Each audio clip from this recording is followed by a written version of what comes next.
faly manolotra ny arava tompoko lasa tompoko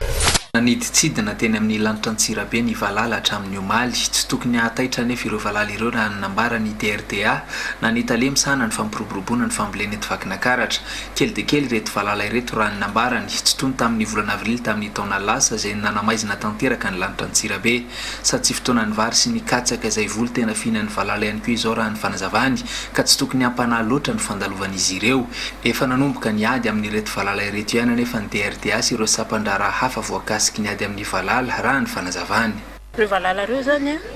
tamin'ny herinandro dia nandeha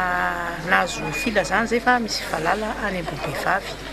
tamin'izay zany dia 900 hektara ny velarana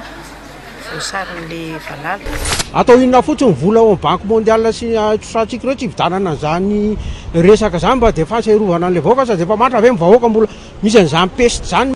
Kotrim ety Moramanga ifandrombahana amin'ny mitady io fanafody io any amin'ireo toeram-pivarotam-panafody efa hatramin'ny omaly efa tsy maharaka intsony ny tahirin'ny Kotrim eto Moramanga inona marina ity fanafody ity nanampina toeram-pivarotam-panafody iray eto Andrenivohitra izahay azo hitsaboana pesta tsara ny Kotrim fa mila manao traitement hatramin'ny 10 jours dia 40 mg par kilo par jour no hohanina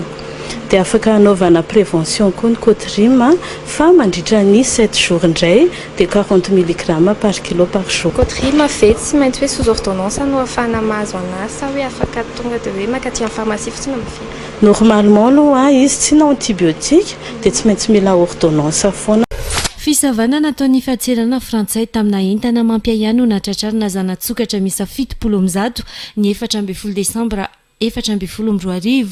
tsy nisy ny olona voasambotra na voaroroy tamin'ny fandefasana ntsokosoko ireo sokatra ireo raha ny fanazavany ny fanjakana malagasy kosa no nametraka fitorinana ahafahana nangataka ny famerenana ireo sokatra ireo fikamban'ny raisam-pirenena no nisana ny fandraisana ireo sokatra ireo tao aorian'ny fahatratrarina izany Analakely tao anatin'ny volana izay mitobaka amin'ny fitaovam-pianarana ety an-tsena Jimby isan'ireo iray mpianakaviana ny safidy ny ampitany vidin'ny fitaovany ny alohan'ny hividianana azy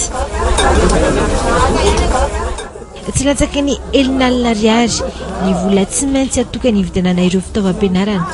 efa vita koa ny tiavoko eto ny vidin'ny kahie sy ny pitsipitsy ny ilaina rehetra fa manana fidiran'ny mpianatra aloha ohatra mafimafy azy satria eto manana mihitsy ny tena sarotra ity zao lista zazaray eo amin'ny 300 000 eo zao ny vidin'ny fitaovana lany